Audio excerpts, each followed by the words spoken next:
আসসালামু আলাইকুম। আশা করি সবাই ভালো আছেন। আজ আমরা রান্না করব সরিষা বাটা দিয়ে ইলিশ মাছ ভুনা করব। প্রথমে ইলিশ মাছটা হালকা এপিট ওপিট করে ভেজে নিব। ভেজে নিয়ে তারপরে আমি এরপর রান্না শুরু করব। তার আগে আমি সরিষা, কাঁচামরিচ, এক কোয়া রসুন দিয়ে ব্লেন্ড করে নিব। ওর সাথে পেঁয়াজও ব্লেন্ড করে নিব। তাহলে এটা গ্রেভিটা একটু ঘন হবে। এরপরে হালকা ভাজা দিয়ে উঠিয়ে ফেলবো। খুবই হালকা ভাজা দিব।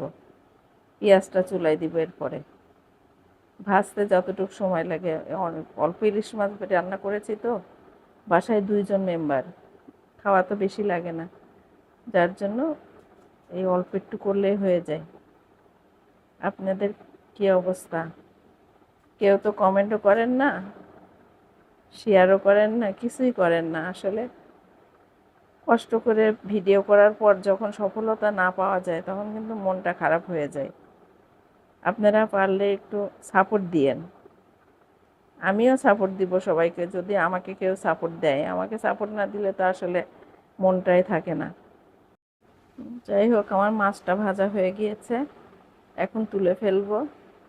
তুলে এরপরে আমি পেঁয়াজটা দিয়ে দিব।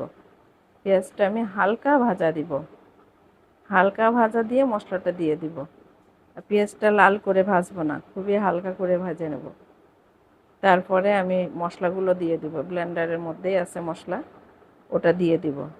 আর আমি ইলিশ মাছে আদা রসুন সবই খাই, আমার কাছে ভালো লাগে। জানি না আপনারা কিভাবে খান। আর সরিষা বাটাটা দেই আমি ইলিশ মাছে, যদি শুধু ভুনা করি।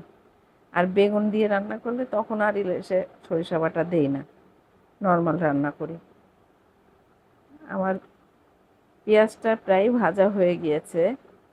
এরপরে দিয়ে দিব ব্লেন্ডারের মশলাগুলো। মশলাটা দিয়ে একটু কষিয়ে নিতে হবে। আর মশলাটা একটু ভালো মতো না কষালে তো আসলে হয় না। মশলাটা দিয়ে ফেলেছি, দিয়ে কষানো হয়ে গিয়েছে। আমি বেশি বড় হয়ে যাবে বলে কেটে দিয়েছি। আর এখন বলকটা এসে গেছে, আমি মাছ দিয়ে দিয়েছি।